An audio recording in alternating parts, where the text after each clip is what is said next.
everyone! Sa araw na ito, gagawa naman tayo ng masarap na ulam. Ito na naman ang inyong kusinera naglilingkod sa inyo. Ito ang ating ulam ngayon, ang honey glazed chicken. Mayroon na tayo ditong manok na hiwa na natin. Ayan. Ang isang manok, hiniwa natin ng mga at least 8 pieces. Lagyan natin ng salt, ating black pepper,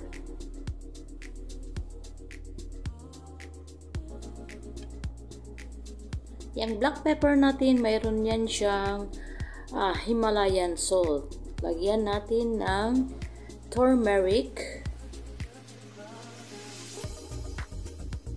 Ang turmeric is optional. Lagyan natin ng paprika.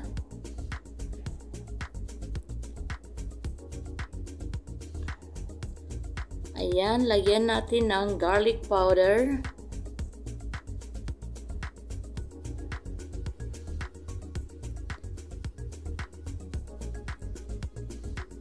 Ang ating lemon.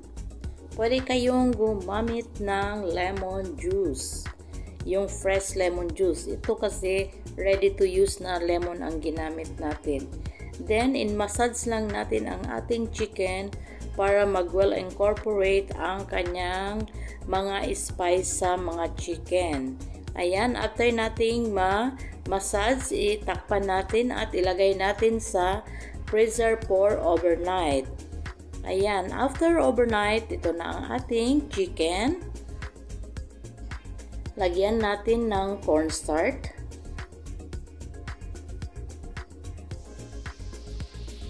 Ayan. Sa hindi pa po nakasubscribe sa ating channel, just click the subscribe button and notification bell para ma-notify kayo sa mga newly uploaded video.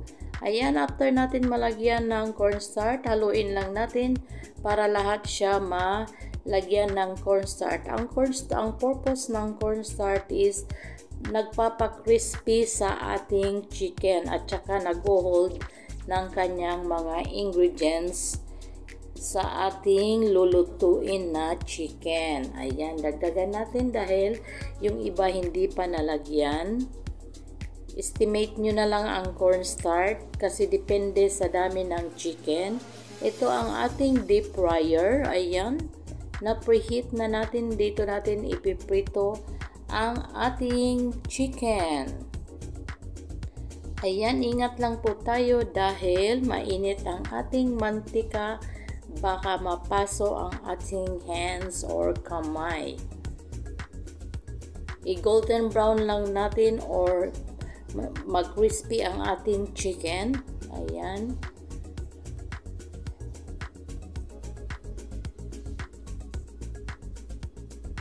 Ayan ang ating chicken. Tiyak na magugustuhan po ito ng ating mga kids. Hindi na natin kailangan bumili ng mga ulam sa resto. Pwede na natin gawin sa bahay. Ayan, balik ka rin natin para yung kabila naman. Although deep fry po ito, naluluto yan kahit hindi natin baliktarin. Pero mas maganda pa rin na i-check natin ang ating chicken kasi ayan, minsan dumidikit siya.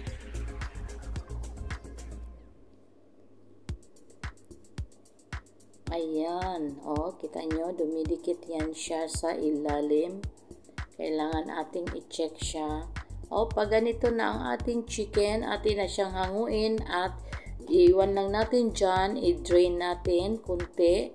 Tapos, ilagay natin sa ating porcelain paper or sa kitchen towel natin para ma-absorb kunti ang kanyang mga excess oil. Again, sa hindi pa po nakasubscribe sa ating channel, just click the notification bell and subscribe button to notify para sa mga newly uploaded video. Ayan, ito na ating chicken. Tignan nyo, napakasarap sa tingin pa lang. Dito naman sa ating kawali, maglagay tayo ng oil or mantika. Ilagay natin ang ating onion. Gisahin lang natin hanggang mag-translucent. Ayan, saute-saute lang tayo. Kung nanonood pa kayo sa ating video, ibig sabihin na gustuhan nyo ang ating niluluto. Next, ilagay natin ang ating minced garlic. Then, ang ating shredded ginger.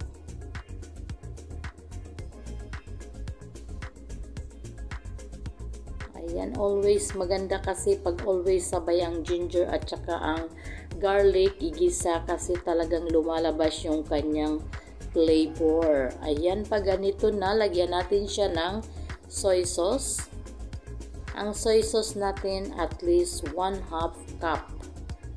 Ayan. Kasi ang chicken natin is 1 kilogram. Then, ang ating salt, pepper,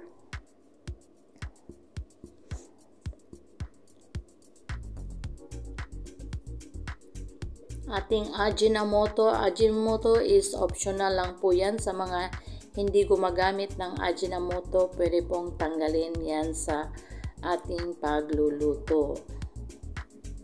Ayan, igisa-gisa lang natin. Then, lagyan natin ng 1 cup honey.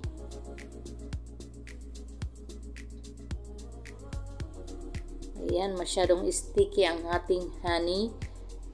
Dahil galing daw yan siya sa Egypt, original. Ayan, honey made from Egypt. Then, i-mix lang natin. Ayan.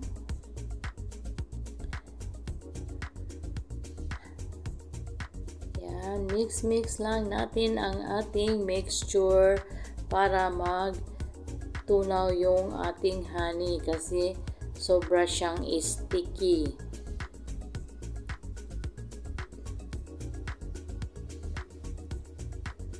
Ayan mga ka-OFW. Then, ilagay natin ang ating slurry. Dahan-dahan lang while stirring para hindi siya mamumuo. Ayan. 1 tablespoon of cornstarch lang yan at saka 1/2 cup of water. Ayan ang ating ginawang slurry. Yan, tignan nyo. Salsa pa lang, ulam na. Nakakatakam-takam na. Lalo na sa puting kanin. Yan, magugustuhan ito ng ating mga kiddos. After, ilagay na natin ang ating piniritong manok. Ayan. Lagay natin siya. Then, i-mix natin para lahat malagyan ng ating honey sauce. Ayan, mix lang natin. Ayan, continue mixing. Ayan, ang ating napakasarap na piniritong manok nilagyan ng honey. After na ma-combine, lagyan natin siya ng sesame seeds. Ang ating sesame seeds is toasted na yan siya. Ayan, diba? Kasakam-takam at malutong po yan ang ating chicken. Ayan, tapos na natin. Ready to serve na. Nalagay na natin siya sa ating serving plate.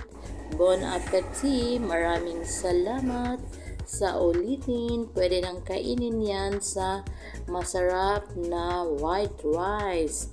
Thank you for watching. Bye-bye.